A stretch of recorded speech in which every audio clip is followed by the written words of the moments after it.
Buenas noches, bienvenidos a una edición más de Chat Económico por Señal U.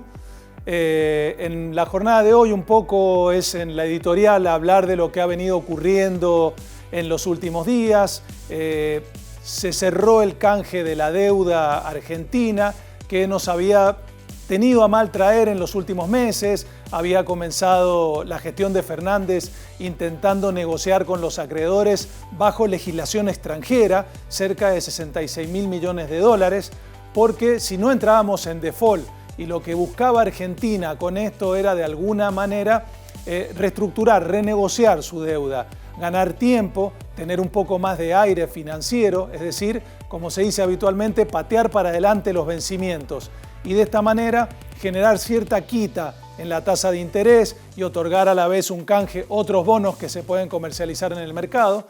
Pero para esto había que llegar a un acuerdo con los acreedores. Los acreedores, está claro que son jugadores muy duros en el mercado financiero, no son para nada benévolos y mucho menos con países como la Argentina. Ellos buscan su bienestar financiero con la mayor estrategia posible que puedan obtener de cada uno de los países y Argentina venía en una situación de debilidad.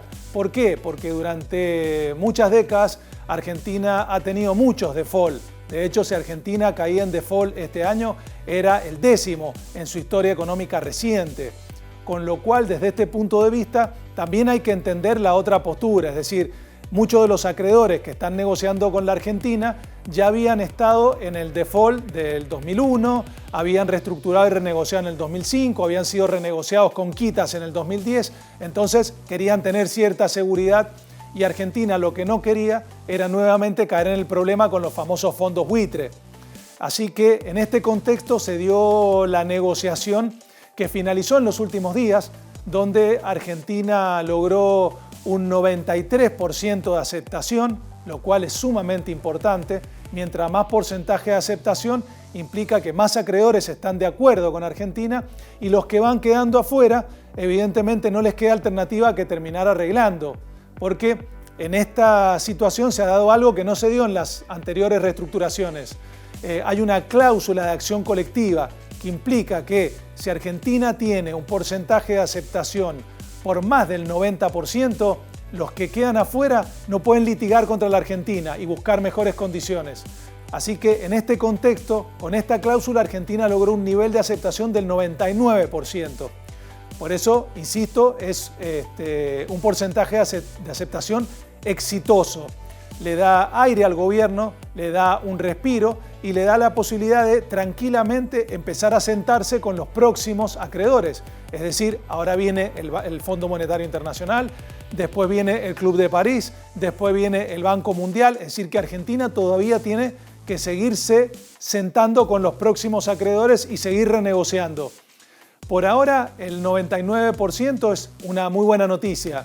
Solamente el 1% que va afuera, son cerca de 600 millones de dólares. Argentina no va a tener problema en cumplir con esos pequeños compromisos en los próximos meses y así evitar totalmente el default.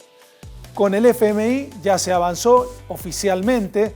La semana pasada el ministro Guzmán, el presidente del Banco Central y el presidente de la Nación hicieron una carta a la titular del Fondo Monetario Internacional pidiendo comenzar las negociaciones formales. Argentina tiene un crédito stand-by que se solicitó allá por el año 2018 por prácticamente 550.000 millones de dólares y que no pudo hacer frente a esos compromisos. Un crédito stand-by es un crédito a corto plazo con una devolución de 3 años, lo cual hubiera sido imposible para Argentina en las condiciones en las que está y mucho más después de la pandemia. Así que habrá que renegociar, reestructurar con el FMI y en el medio seguramente se le va a solicitar algún financiamiento flexible para ir transitando mejor esta situación. Es una de las noticias que se han dado en la última semana. Por el otro lado, tenemos algo que seguramente va a ser tema recurrente todas las semanas y tiene que ver con la divisa estadounidense, el famoso billete dólar, que cada comienzo de mes es todo un tema, porque nuevamente aparece esto de la compra de los $200 del dólar ahorro o el dólar turista, este cupo de los $200 vía home banking, y que después de una serie de rumores en las últimas semanas donde el gobierno nacional había dejado trascender que alguna restricción adicional iba a existir o iba a imponer, se hablaba de que se iba a limitar a $500 por año por persona, se hablaba de que se iba a eliminar directamente la autorización para la compra de los 200, se hablaba de que se iba a seguir habilitando la compra de los 200, pero que había que mantenerlo en su caja de ahorro en dólares un tiempo autorizado, 60 o 90 días antes de retirarlo, pero esos rumores generaron que uno de los mercados, que es el famoso blue marginal o mercado negro, creciera su cotización y llegara casi a los 138. No ocurrió ninguna de estas situaciones que se dio en los rumores. El gobierno y el Banco Central van a esperar seguramente los primeros 10 días del mes de septiembre a ver qué es lo que ocurre en el mercado. Uno ya visualizó en las primeras horas del mes de septiembre de que se empezaron a caer algunos portales de las entidades bancarias porque es mucha la demanda. Uno sabe que cerca de 500.000 personas a principio de año demandaron estos $200 en la Argentina. En el mes de julio, último dato oficial del Banco Central, cerca de 4 millones de personas accedieron a estos $200. Con lo cual, uno que tiene que analizar, si el Banco Central no tiene ingreso genuino de divisas, esta fuga minoritaria de los $200 por mes les está generando un dolor de cabeza a las reservas del Banco Central. Reservas que cuando uno analiza, no las reservas oficiales brutas, sino las reservas netas, es decir, le tenemos que a las reservas brutas quitar los swap financieros, es decir, ese intercambio de divisas con China, los préstamos, los derechos especiales de giro del Fondo Monetario, los depósitos de los dólares de los bancos privados en el Banco Central y después líquidos en billetes, en dólar papel, son menos de 10.000 millones de dólares, con lo cual es un número preocupante porque con ese número es difícil que un país pueda aguantar una corrida cambiaria. Así que desde ese punto de vista la preocupación que tiene el Banco Central y el gobierno, y alguna que otra solicitud en el medio de la carta dejó trascender con respecto al Fondo Monetario Internacional para que le dé un poco más de aire a esas reservas que están bastante debilitadas. Por ahora, el cupo de los $200 se mantiene en principio. Habrá que ver si con el transcurso de los días el Banco Central toma alguna otra decisión. Por ahora, las dos noticias más trascendentes de la semana es el cierre del canje de deuda con un 99% de aceptación y que se vuelve a habilitar el cupo de los $200, billete tan demandado en la Argentina, producto de, lamentablemente, tantas épocas con inflación y que genera una pérdida de compra importante en nuestra moneda, en el peso argentino hoy en día, en el austral, los pesos argentinos, peso ley 18.188, etcétera, etcétera, si nos vamos atrás en el tiempo. Así que esos son los dos temas más importantes que tuvimos en lo que fue la última semana. Y a propósito de un poco lo que está pasando con respecto a la pandemia y en la situación económica provincial, es que hoy queríamos hablar de uno de los sectores que más le aportan al Producto Bruto, como es el sector turístico.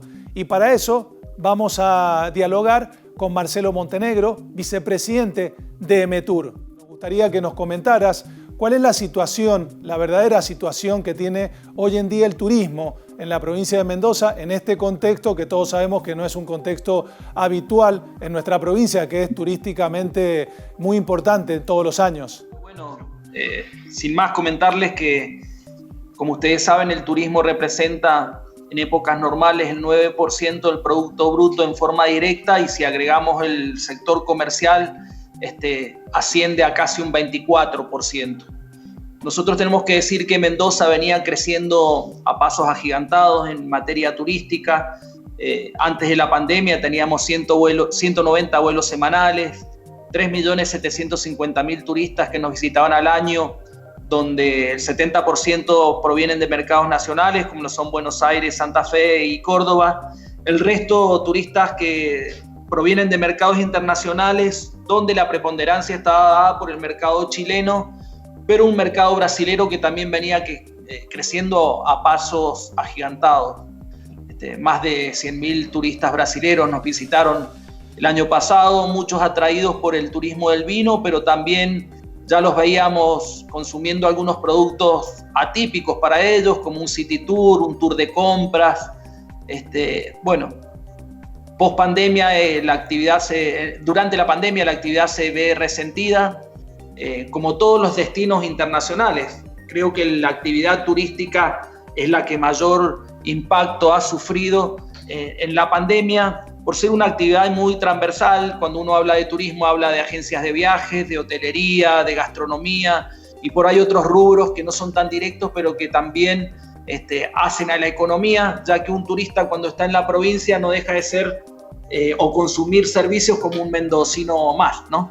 Así que bueno, trabajando a la par de nuestro sector privado, trabajando en forma consensuada con las instituciones que representan al sector para tratar de salir de esta instancia y prepararnos de a poco para el post-pandemia y para que Mendoza siga siendo ese destino privilegiado que es elegido durante todo el año por nuestros turistas.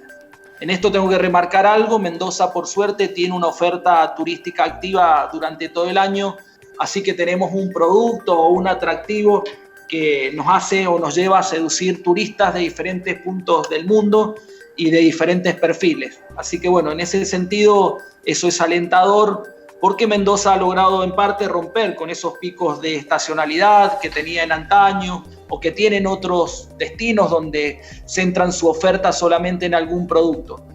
De más está por ver uno las estadísticas y ver reflejado que Mendoza siempre en los fines de semana largo es uno de los destinos más elegidos por nuestros turistas para visitar.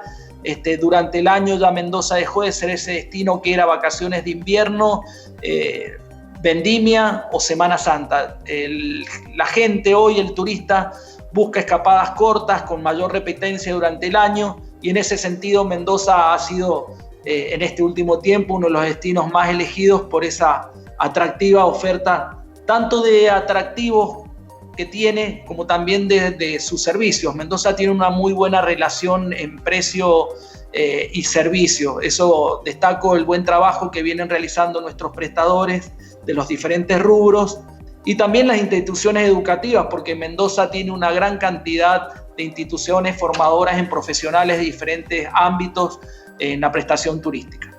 Bien, un poco lo que comentabas, el hecho de que, y es cierto, el turismo para la provincia de Mendoza representa un porcentaje importante del Producto Bruto, y por el otro lado el hecho de que Mendoza ya hace un tiempo que rompió esto de que estacionalmente teníamos una mejor oferta en unas épocas que en otras. Mendoza es, turísticamente hablando, atractiva todo el año. La pandemia vino a romper un poco este eje y a partir de ahí tuvimos semanas donde los sectores relacionados con el turismo generaban ciertos reclamos porque el sector no podía trabajar. Después Mendoza también, corregime si es así, Mendoza fue una de las primeras provincias que empezó a flexibilizar todo lo relativo con el turismo con respecto al resto de las provincias a nivel nacional, y eso es una forma de también darle aire al sector para que de alguna manera vaya transitando esta situación de la mejor manera posible en pos de lo que puede venir a futuro. Seguro. Bueno, primero decirles que ustedes son conscientes que una pandemia de este tipo nadie tiene la receta para poder navegar o manejarse durante estas épocas. Sí rescato todo el tiempo la apertura que ha tenido nuestro gobernador para con el sector, para con la comunidad, en navegar en esa delgada línea de lograr un equilibrio entre la economía y lo sanitario. Y en ese sentido, el gobernador apostó a la apertura del turismo interno allá por el 13 de junio, que es lo que aún se mantiene abierto, salvo algunas excepciones donde se ha respetado la intención de algunos intendentes en mantener cerrados sus departamentos. Mucha gente, mucho mendocino ha podido circular por la provincia, salir de su residencia habitual y poder ir a una bodega, poder consumir en un restaurante de la ciudad.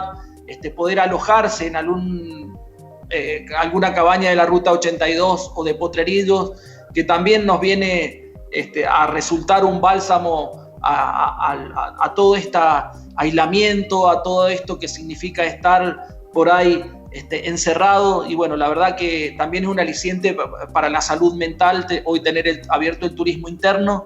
Y en esto también quiero destacar que, salvo algunos casos puntuales, nuestros prestadores se han comprometido y han cumplido estrictamente con cada uno de los protocolos fijados con las instituciones, aprobados por el Ministerio de Salud, con medidas sanitarias, con el cupificado sus establecimientos en cuanto a la capacidad de recibir turistas.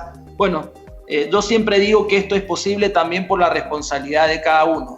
Cada mendocino debe ser responsable de sus actos, cada prestador turístico debe ser responsable, no por el hecho de vender una mesa más o una habitación más, que en el turismo no se puede acumular, si no la vendés ahí se pierde.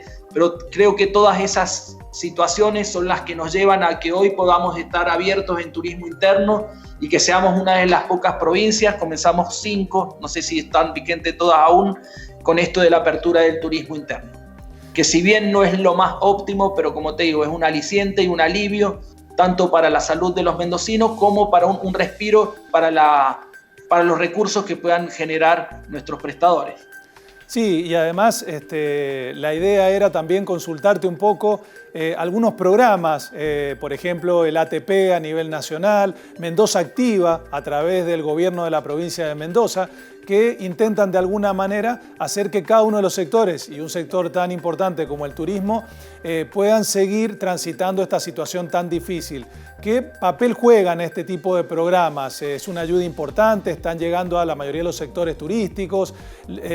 ¿Se ven con buenos ojos? ¿Cuál es la interpretación que hacen?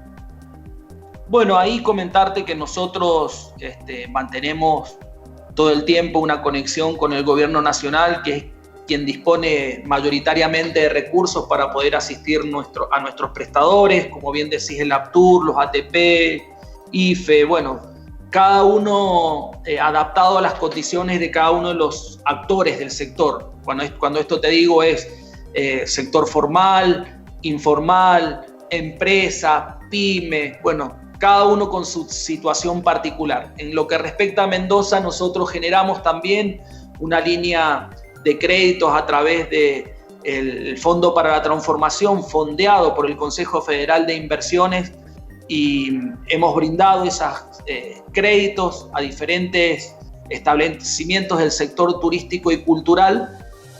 Son 150 millones que hoy están disponibles para las pymes mendocinas vinculadas, como te digo, a la actividad turística y cultural, para que puedan durante este tiempo sostener el empleo de cada una de esas pymes, ¿no? Sí, y por el otro lado también en los últimos días se ha conocido que Mendoza ha hecho una presentación con respecto a un programa nacional, 50 destinos turísticos, donde va a haber financiamiento para cada una de las provincias para fortalecer este sector en particular. Y Mendoza, sí, tengo entendido que ha hecho una propuesta con prácticamente 5 o 6 destinos que están aprobados. Así es, bueno, en eso que te estoy comentando, de que trabajamos por ahí en muchas situaciones en forma conjunta con el Ministerio de Turismo y Deportes de la Nación, lanzó una línea de subsidios a la infraestructura turística denominada 50 destinos. Mendoza postuló y ya se ha firmado el convenio entre el ministro Lamens y el gobernador Rodolfo Suárez para el desembolso de ese dinero, que, como bien decís, atañe a 6 sitios turísticos de la provincia, o atractivos, como quieras llamarles: el camping del Cañón de la Tuel en San Rafael, la Plaza del Vino, que le hemos denominado así a la enoteca que está aquí en el Centro de Congresos y sus alrededores, donde funciona nuestro Centro de Congresos y el Ministerio o Ente de Turismo de la provincia, siendo esa la primera escuela formadora de enólogos en Latinoamérica, así que ponerla en valor también. Algunas situaciones con el Camino del Inca en Tupungato, recuperando algunas casillas, dotar a Plaza Independencia de un espectáculo a su fuente de luces y sonidos, y una experiencia interactiva en Cerro de la Gloria, de luces y sonidos, como también digo, pero también trabajando en eso de vivir la experiencia, ver de qué forma nuestros turistas pueden disfrutar de un buen plato autóctono o típico, más lo que se consumió en campaña. Bueno, una serie de atractivos que van a estar dispuestos a la hora de que el turismo vuelva a esa pseudo normalidad que esperamos con tantas ansias, siempre renovando la góndola de la propuesta o de oferta turística que tiene la provincia, para estar a la vanguardia o siempre ser uno de los destinos más elegidos. Y en base a esta situación que no es para nada agradable, la que todos estamos viviendo, el sector ya está trabajando en lo que puede ser la temporada de verano, en base a lo que tiene que ver con protocolos o con algunas flexibilizaciones adicionales que uno entiende que quizás para esa época ya estén autorizadas, porque seguramente esto va a cambiar un poco cuál es la verdadera situación del sector turístico en la provincia con todo el resto de los sectores adicionales que con alianzas estratégicas también trabajan con ellos. Seguro. Nosotros acá destacar que Mendoza ya tiene, como bien te digo, un entrenamiento previo con la apertura de su turismo interno y que hoy no es cerrado, salvo algunas modificaciones en la provincia. Un entrenamiento en el ejercicio de la aplicación de sus protocolos. Hace un tiempo el Ministerio de Turismo de Nación envió a las provincias 9 protocolos referidos a diferentes actividades del sector, que van desde la Quiaca a la Antártida. Por supuesto, esos protocolos cada destino los tiene que adaptar a su realidad. Y en ese sentido estamos trabajando en forma conjunta con el sector privado y la Cruz Roja para luego elevar esos modelos de protocolos o borradores de protocolo al Ministerio de Salud Provincial, que serán los que deberán ser aplicados cuando se abra el turismo. Algo alentador en materia de lo que uno viene viendo, las noticias que se dan en el mundo, ya se va visualizando cuál va a ser el perfil del turista post pandemia, que va a ser aquella persona que va a buscar lugares vinculados a la naturaleza, al turismo activo, al turismo del vino. Bueno, y en ese sentido creo que Mendoza es de destacar que tiene una gran cantidad de bondades, que tiene una oferta nutrida para realizar diferentes actividades vinculadas a la naturaleza. Hoy Mendoza tiene 19 reservas naturales que también estamos trabajando con la Secretaría de Ambiente para ver su puesta en valor, para ver qué tipo de prestación se puede ofrecer al turista post pandemia. Así que bueno, estimamos que tenemos atributos para que a la hora de que se abra el turismo, Mendoza sea uno de los lugares elegidos. Una cuestión que no era muy preponderante como lo es el turismo rural, tiene más reservas por ahí los establecimientos de turismo rural que aquellos vinculados a los destinos sol y playa. Eso nos indica cuál es el perfil de turista que se viene, así que en ese sentido estamos trabajando para mostrarnos sanitariamente seguros, además de toda esta oferta natural que tiene Mendoza.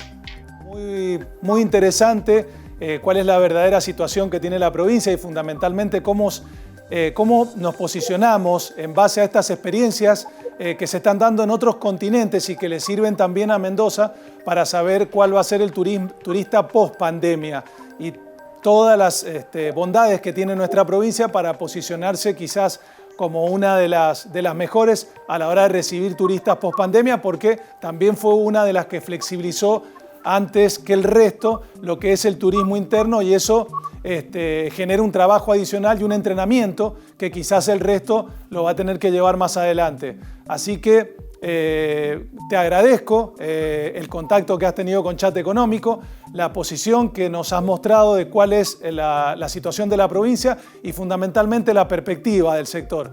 Así que muchísimas gracias por este contacto y será hasta la próxima.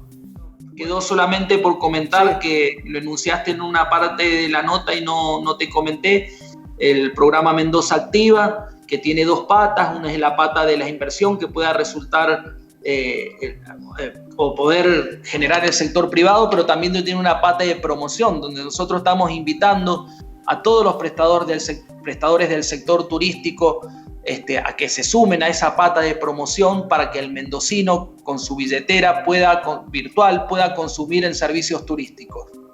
Me parece también que es una buena instancia para que el mendocino redescubra o descubra a la provincia, que tiene tanto para ofrecer en materia de un prestador que hoy se suma al sistema y ofrece un producto regional, una cascada, un bosque, un volcán, en eso tan heterogéneo que tiene el paisaje mendocino y que tanto nos deslumbra aún siendo locales cada vez que conocemos un atractivo más de esta hermosa provincia. Así que invitarlos también al mendocino, que si aún no ha elegido un lugar para hacer turismo en vacaciones o disfrutando hoy la instancia de turismo interno que tenemos, a que recorran todo el mapa provincial. Gracias y un gusto, y gracias por el espacio.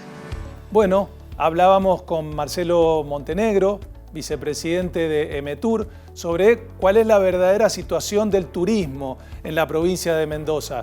Fundamentalmente una provincia que es históricamente turística por todos los atractivos que tiene.